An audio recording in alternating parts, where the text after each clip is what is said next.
CF মোটো SR 250।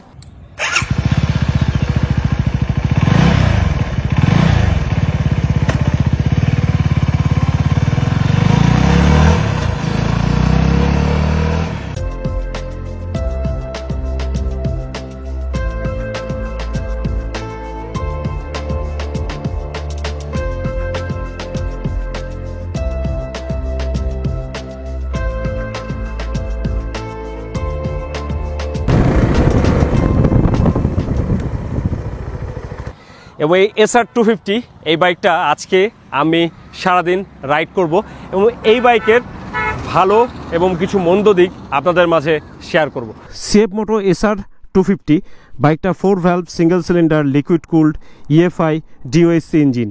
এই বাইকটা মূলত হচ্ছে 249 সিসির একটা ইঞ্জিন দেওয়া হয়েছে এবং বাইকটাতে ম্যাক্সিমাম পাওয়ার রাখা হয়েছে 27.5 bhp উইথ 9750 rpm এবং বাইকটাতে ম্যাক্সিমাম টর্ক রাখা হয়েছে 22 নিউটন মিটার উইথ 7250 rpm। বাইকটাতে ওয়েট মাল্টিপ্লেট স্লিপার ক্লাচ ব্যবহার করা হয়েছে।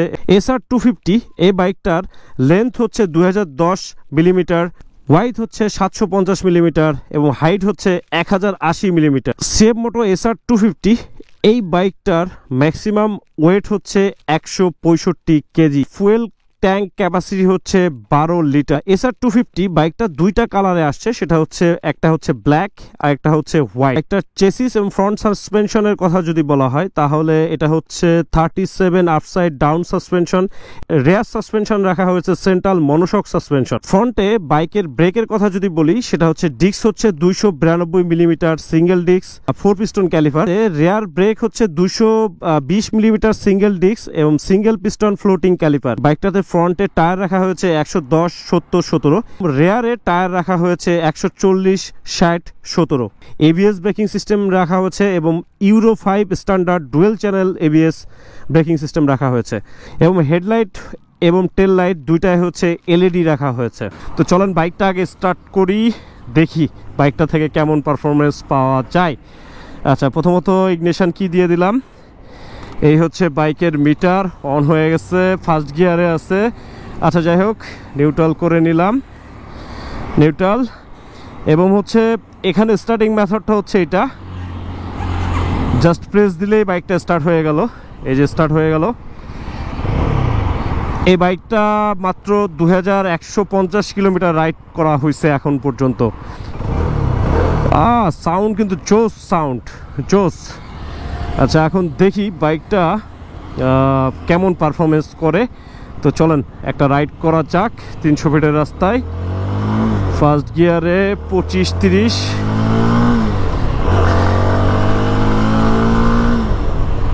60।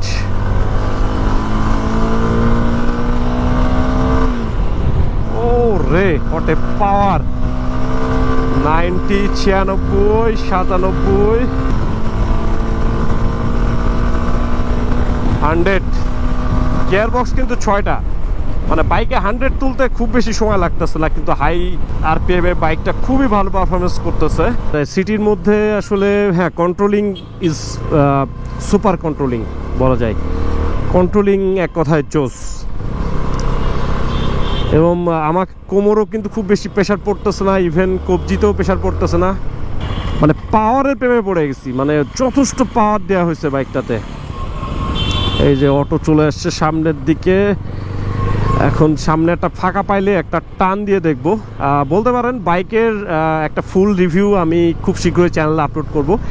আজকে এখন যেটা আপনাদের সঙ্গে শেয়ার করতেছি সেটা হচ্ছে বাইকের ফার্স্ট ইমপ্রেশন বলতে পারেন। ও রে, হাই RPM এ বাইকটা জোস, সুপার পারফরমেন্স করতেছে।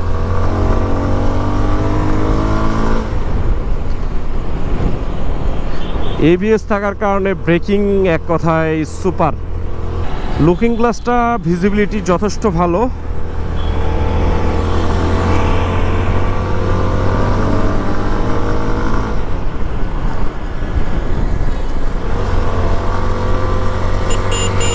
এটা হচ্ছে বাইকের হর্ন দেওয়ার জন্য একটু সুইচটা একেবারে একটু সাইডে রাখছে। বাই ডিফল্ট সুইচ যেটা।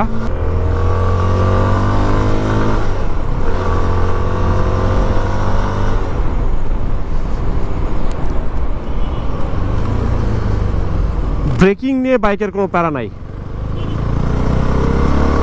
এবং আমার মনে হয় সিটির মধ্যেও খুব ভালোভাবে বাইকটা জিগজ্যাগ করা যাবে। মানে স্পোর্টস বাইকের যে ফিল, সেই ফিলটা পুরোটাই বাইকটাতে আছে। একটা জিনিস সমস্যা হচ্ছে, সেটা হচ্ছে হর্নটা আসলে সুইচটা এমনভাবে দিছে, মানে হর্নের সুইচটা নর্মালি এরকম নিচের দিকে থাকে যে কোনো বাইকের, এরকম নিচে, যাতে ইজিলি অপারেট করা যায়। কিন্তু এইখানে হর্নটা দিছে একবারে সাইডে, মানে আমার আঙ্গুলটা একটু সরায় নিয়ে তারপর হর্নটা ইউজ করতে হচ্ছে।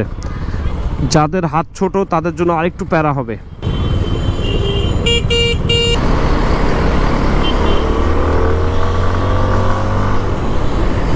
অস্বাভাবিক পাওয়ার দেওয়া হয়েছে বাইকটাতে। যে কোনো একটা বাইকের কেনার আগে আমরা কয়েকটা জিনিস আমাদেরকে খেয়াল রাখতে হয়। সেটা হচ্ছে বাইকটা আমার জন্য কতটা কমফোর্ট, এবং বাইকটা আমার হাইট বা ওয়েটের সাথে এটা আসলে কতটা সামঞ্জস্যপূর্ণ। দেন বাইকটা আমি হচ্ছে কন্ট্রোল করতে পারতেছি কিনা। কারণ আমি একটা বাইক কিনলে আমি দীর্ঘদিন মোটামুটি একটা বাইক ইউজ করব, বা যতদিনে আমি ইউজ করি না কেন, যদি কমফোর্টনেস না থাকে তাহলে কিন্তু বাইক চালায় মজা পাওয়া যায় না। ইনিশিয়ালি আমরা অনেকে হুজুকে অনেক বাইক কিনে ফেলি, মানে বোঝা যায় যখন 5,000, 10,000 বা 15,000 কিলোমিটার বা 5-10,000 কিলোমিটার চালানোর পরে কিন্তু ব্যাপারগুলো ফিল হয় যে না, আমার কোমরে ব্যথা হচ্ছে বা আমার কবজিতে ব্যথা হচ্ছে, বা বাইকটা আমি কন্ট্রোল করতে পারতেছি না, বাইকটার ওয়েট বেশি বা ওয়েট ব্যালেন্স পাচ্ছি না। তো অনেকগুলো ব্যাপার থাকে। তো আমার কাছে এই বাইকটা আমার 5 ফিট 4, 5, 6, 7, 8, 9 এই হাইটের যারা আছেন তারা এই বাইকটা আমার কাছে মনে হয় খুব কমফোর্টলি এটা কন্ট্রোল করতে পারবে বা হ্যান্ডেল করতে পারবে।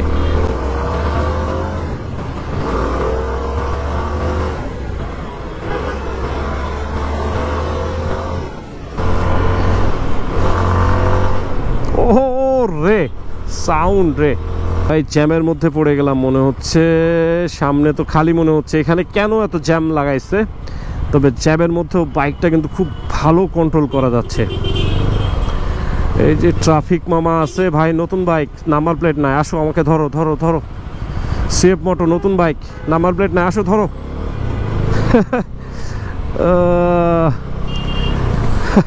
যাই একটু ফান করলাম।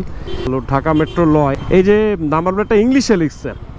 ইংলিশে লিখলেও কিন্তু এটার প্রতি একটা মামলা আছে। নাম্বার প্লেট সবসময় বাংলায় লিখতে হবে, এটা কিন্তু নিয়ম আছে একটা। আমি জানি না এটা বিষয়টা কতজন জানেন।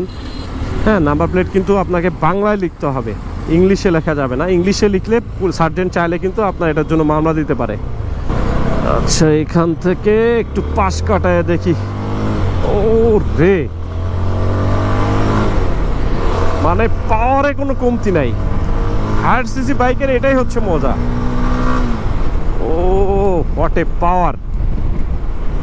আসসালামু আলাইকুম and hey everyone, this is Hasib and welcome to my YouTube channel and Facebook page পথ চলা বাইকার। কেমন আছেন সবাই? আশা করি ভালো আছেন, সুস্থ আছেন। নতুন একটা ভিডিওতে সবাইকে ওয়েলকাম।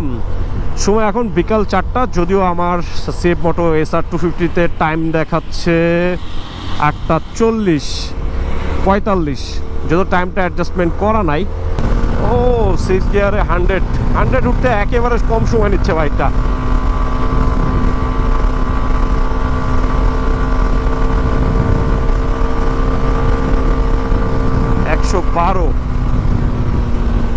মানে খুব দ্রুত বাইকটাতে স্পিড ওঠে, এবং হাই আরপিএম এ বাইকটা একেবারে স্মুথ। লো আরপিএম এ বাইকটা একটা ভাইব্রেশন ফিল করতেছি, কিন্তু হাই আরপিএম এ একেবারে সুপার স্মুথ। মানে বাইকটা যত বেশি স্পিড উঠতেছে তত বেশি স্মুথ হচ্ছে। এই জিনিসটা আমার কাছে জোস লাগতেছে, আর এটাই হচ্ছে হায়ার সিসির মজা। ও অসাধারণ অসাধারণ। অনেক বাইকে দেখা যায় বা 150 সিসি বা অন্য বাইকে আমরা দেখি যে যত টপ স্পিডিংয়ে যত যাচ্ছে, অর্থাৎ 100-এর ওঠার পরেই বাইকের স্মুথনেস টোটালি চলে যায়। বাট এই বাইকটা 100 ক্রস করার পরেও বাইকের পাওয়ার প্লাস হচ্ছে বাইকের ভালো একটা স্মুথ ছিল বাইকটার মধ্যে কোনো ভাইব্রেশন ফিল হচ্ছিল না। মনে হচ্ছে যে বাইকটা হাই আরপিএমে এবং হাই গিয়ারে বাইকটা, অর্থাৎ থার্ড ফোর্থ বা ফিফথ গিয়ার বা সিক্স গিয়ারে বাইকটা যথেষ্ট পরিমাণে স্মুথ। ও বাইকটা কিন্তু কন্ট্রোলিংটা আমার কাছে বেশ জোস মনে হয়েছে, যে সুপার কন্ট্রোলিং। আপনি খুব মানে ঝিকঝ্যাক করতে পারবেন বাইকটা দিয়ে। সিএফ মোটো SR250 এই বাইকটা এখন একটা টেস্ট করব, সেটা হচ্ছে 0 to 100। রেডি, 1 2 3 গো।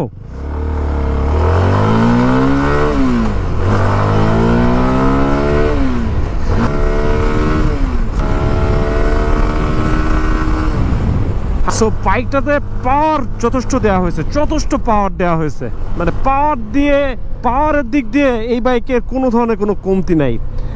যদি কেউ টপ স্পিডিং যারা পছন্দ করেন তাদের জন্য আমার কাছে মনে হয় বাইকটা একদম বেস্ট। কয়েক সেকেন্ডের মধ্যে বাইকটা মানে 100-এ হিট করতেছে, এইটা হচ্ছে সবচাইতে বড় ব্যাপার। বাইকটা চালায় আমার কাছে ফার্স্ট ইমপ্রেশন রিভিউ বলতে পারেন। প্রথমত যে জিনিসটা মনে হয়েছে সেটা হচ্ছে কন্ট্রোলিংটা আমার কাছে এক কথায় সুপার মনে হয়েছে। আমার হাইট হচ্ছে 5 ফিট 8, তো আমার হাইট অনুযায়ী এই বাইকটা আমার কাছে আমার সিটিং পজিশনটা খুবই কমফোর্টেবল মনে হয়েছে। প্রথমত যে কোনো একটা বাইকের ক্ষেত্রে সিটিং পজিশনটা অনেক বেশি পরিমাণে ইম্পর্টেন্ট। সো সিটিং পজিশনটা আমার কাছে খুবই কমফোর্টেবল মনে হয়েছে। ফার্স্ট গিয়ার বা সেকেন্ড গিয়ারে বাইকটা হালকা একটু ভাইব্রেশন ছিল, বাট এটা সার্ভিসিংয়ের ব্যাপার থাকতে পারে। বাট হাই গিয়ারে অর্থাৎ 4, 5 এবং 6 গিয়ারে আমি বাইকটা থেকে খুবই ভালো পারফরমেন্স পেয়েছি এবং বাইকটা 110, 115 অর্থাৎ যত বেশি বাইকের স্পিড আমি বাড়াচ্ছিলাম ততই বাইকটা বেশি স্মুথলি রান করছিল, অর্থাৎ টপ স্পিডিংয়ে বাইকটা বেশ ভালো স্মুথ ছিল। নর্মালি আমরা যারা 150 সিসির বাইক চালাই যে জিনিসটা বেশি ফিল করি সেটা হচ্ছে আমাদের বাইক যখন 80, 90, 100, 110 বা 115 এর ওপরে রান করি তখন যত টপ স্পিডে যায় বাইকটা তত কিন্তু বাইকের ভাইব্রেশন, কন্ট্রোল বা সাউন্ড কিন্তু চেঞ্জ হয়ে যায়। বাট SR250 এই বাইকটাতে আমি যেটা পেয়েছি সেটা হচ্ছে যত আমি স্পিড বেশি উঠাচ্ছিলাম তত বাইকটা বেশি স্মুথ রান করছিল। এই জিনিসটা আমার কাছে এই বাইকের সবচাইতে ভালো মনে হয়েছে। যারা মূলত কর্নারিং ভালোবাসেন তাদের জন্য এই বাইকটা বেস্ট চয়েস হতে পারে, কারণ বাইকটা থেকে খুব ভালো কর্নারিং করা যাবে। এই বাইকটাতে বাই ডিফল্ট এমার্জেন্সি লাইট দেওয়া হয়েছে, যে জিনিসটা আমার কাছে খুব ভালো লাগছে, কারণ এমার্জেন্সি লাইটটা অনেক বেশি পরিমাণে ইম্পর্টেন্ট। কারণ আমরা যারা প্রতিনিয়ত হাইওয়েতে রাইড করি, হাইওয়েতে কিন্তু এমার্জেন্সি লাইটটা অনেক সময় আমাদের প্রয়োজন হয়, যেমন অনেক কুয়াশার মধ্যে প্রয়োজন হয় বা যে কোনো একটা ক্রিটিক্যাল সিচুয়েশনে আমি দাঁড়িয়েছি রাস্তার পাশে, তখন কিন্তু এমার্জেন্সি লাইটটা অনেক ভালো কাজ করে। সো সিএফ মোটো বাংলাদেশকে ধন্যবাদ বাইকের সাথে বাই ডিফল্ট এই এমার্জেন্সি লাইটটা দেওয়ার জন্য। অনেক বাইকে এমার্জেন্সি সুইচটা কিন্তু থাকে না, যার কারণে কিন্তু একজন বাইকারকে অনেক প্রবলেমে পড়তে হয়। প্রথমত আবার এমার্জেন্সি সুইচ কিনতে হয়, একটা তারগুলা কেটে আবার এই সুইচটাকে সংযুক্ত করতে হয়। সো এটা একটা হ্যাসেল হয়ে যায়। হর্ন নিয়ে আমার একটা কমপ্লেন ছিল যে হর্নের সুইচটা আমি খুঁজে পাচ্ছি না, বাট আমি অলরেডি বাইক চালাইতে চালাইতে এটার প্রতি ইউজ টু হয়ে গেছি। হর্নের সুইচটা আমার কাছে এখন ভালো মনে হচ্ছে, কারণ এই যে এখন বেশ অভ্যাস হয়ে যাচ্ছে। ওই যে বলে না, মানুষ অভ্যাসের দাস। হর্নের সাউন্ডটা কিন্তু অনেক বেশি লাউডও না, আবার হচ্ছে আস্তেও না। সো এটা পারফেক্ট বলা যায়। বাট হাইওয়েতে এটা চলবে না। হাইওয়েতে অবশ্যই একটা ভালো মানে ডিজিটাল বা পপ হর্ন লাগাইতে হবে, তা না হলে ট্রাক সাইড দিবে না। সাউন্ডের একটা মেজারমেন্ট আছে, যেটার বেশি কিন্তু চাইলে বাইক কোম্পানিগুলো হর্ন লাউড সাউন্ড চাইলে দিতে পারে, কিন্তু মানে বৈধতা নাই, বিআরটি এর পারমিশন নাই, এই জন্য দিতে পারে না। বাট বাই ডিফল্ট হর্ন হিসাবে এটা সুপার। যারা মোটামুটি স্পোর্টস ফিচারের বাইক পছন্দ করেন এবং কম রেঞ্জের মধ্যে মোটামুটি রিজনেবল প্রাইসের মধ্যে হায়ার সিসির বাইক চাচ্ছেন, আমার কাছে মনে হয় তাদের জন্য সিএফ মোটো SR250 এই বাইকটা বেস্ট চয়েস হতে পারে। কারণ বাইকটার প্রাইস রেঞ্জ যদি জাজ করা হয় তাহলে প্রাইসটা আমার কাছে মনে হয় রিজনেবল। কারণ এই বাইকটার প্রাইস খুব সম্ভবত 3,88,000 সামথিং বা এরকম কিছু একটা হবে। সিএফ মোটো SR250 বাইকটা রাইড করছি মোটামুটি আজকের দিনে 50 থেকে 60 কিলোমিটার। বাইকটা আমার কাছে যথেষ্ট পাওয়ারফুল মেশিন মনে হয়েছে, কারণ বাইকের initial power, torque, slipper clutch, braking system, হ্যাঁ euro 5 dual channel ABS braking system, বাইকের কন্ট্রোলিং, তারপর লুকিং গ্লাসের ভিজিবিলিটি, এক্সস্টের সাউন্ড, মানে ওভারঅল সব মিলায় মানে সুপার পারফরমেন্স বলা যায়। যদিও আমার কাছে মানে ফার্স্ট সেকেন্ড থার্ড গিয়ারে বাইক রাইড করার চাইতে হাই গিয়ারগুলোতে অর্থাৎ 4, 5 বা 6 গিয়ারে আমি বাইকটাতে পারফরমেন্সটা বেশি পেয়েছি। টেস্ট ড্রাইভের বাইকগুলা যেটা হয়, অনেকে এই বাইকটা চালায়, অনেক হাত হয়ে বাইকগুলো চলে। সো টেস্ট ড্রাইভ থেকে একটা বাইক রিভিউ করার, বা যে বাইকটা অনেক রাইড হয়েছে, অনেক জায়গায় টেস্ট ড্রাইভ হয়েছে, অনেক গ্রুপের প্রোগ্রামে টেস্ট ড্রাইভ হয়েছে। সো SR 250 বাইকটা, আমি যে বাইকটা চালাচ্ছি, এটা কিন্তু অনেক টেস্ট ড্রাইভ হয়েছে। তো তারপরেও যে টেস্ট ড্রাইভ এত হওয়ার পরেও কিন্তু একটা বাইকের কিন্তু একেবারে ঝরঝরা অবস্থা হয়ে যাওয়ার কথা, তারপরেও বাইকটা কিন্তু যথেষ্ট ভালো পারফর্ম করতেছে। কোমরে বা পিঠে ওই ধরনের কোনো পেইন এখনও পর্যন্ত হয় নাই। যদিও এটা একটা লং রাইড করলে হয়তো বলা যাবে যে কোমরে বা ব্যাক পেইনের কোনো ব্যাপার আছে কি না। যদি এখান থেকে 100, 200 বা 300 কিলোমিটার বা 400 কিলোমিটার যদি রাইড করা যায় বা ওরকম সুযোগ হয়, তাহলে হয়তো একটা ফুল রিভিউ বাইকের দেওয়া যাবে যে বাইকটা আসলে হাইওয়েতে কেমন পারফর্ম করতেছে, বা লং টাইম বাইকটা রাইড করলে বাইক থেকে কেমন পারফরমেন্স পাওয়া যাচ্ছে, সেই ব্যাপারগুলা মানে শেয়ার করা যাবে। সো একটা লং রাইড রিভিউ চেষ্টা করব খুব দ্রুত বাইকটা দেওয়ার। এই বাইকের রিভিউটা হয়তো চেষ্টা করব, যদি বাইকটা হাতে পাই এবং একটা লং রাইডের সুযোগ থাকে, তাহলে আমার চ্যানেলে অবশ্যই শেয়ার করব। তো এই ছিল সেফ মোটো SR 250 বাইকটার ফার্স্ট ইমপ্রেশন রিভিউ। যারা বাইকটা কিনতে চান, এই ব্যাপারগুলো নোটিশ করলে বা আপনার কাছে যদি মনে হয় যে ব্যাপারগুলো শেয়ার করছি সব কিছু আপনার কাছে পজিটিভ নেগেটিভ যেটাই মনে হোক না কেন, তার উপর বেস করে আপনারা চাইলে আপনার জন্য সুইটেবল মনে হলে আপনারা বাইকটা কিনতে পারেন। মোটামুটি কিন্তু গরম পড়ে গেছে, শীত থেকে গরম পড়ে গেছে, তারপর বাইক কিন্তু আহামরি হিট হয়েছে এরকম ব্যাপারটা না। যদিও আমি কিন্তু ভালো স্পিডিং করে তারপরে আসছি, তারপরেও আমার কাছে মনে হচ্ছে ওরকম হিটিং ইস্যু কিন্তু আমি পাচ্ছি না। আজকে এই পর্যন্তই, বিদায়। সবাই ভালো থাকবেন, সুস্থ থাকবেন এবং নিরাপদে থাকবেন। দেখা হচ্ছে খুব শীঘ্রই নতুন কোনো ভিডিওতে। সেই পর্যন্ত চিল অ্যান্ড আল্লাহ হাফেজ। ভালো থাকবেন সবাই। আর চ্যানেলটা অবশ্যই সাবস্ক্রাইব করে রাখবেন, কারণ সাবস্ক্রাইব করে রাখলে সুবিধা হচ্ছে যে ভিডিও আপলোড হলে আপনি পেয়ে যাবেন সবার আগে। এবং যারা ফেসবুক থেকে ভিডিওটা দেখছেন তারা অবশ্যই ইউটিউব চ্যানেল সাবস্ক্রাইব করে রাখবেন। আর যারা ইউটিউব থেকে দেখছেন তারা অবশ্যই ফেসবুক পেজ পথচলা বাইকার পেজটা ফলো দিয়ে চ্যানেলের সঙ্গেই থাকবেন এবং পরিবারের সঙ্গে যুক্ত হয়ে যাবেন। ভালো থাকবেন সবাই। আসসালামু আলাইকুম, টাটা, বাই বাই।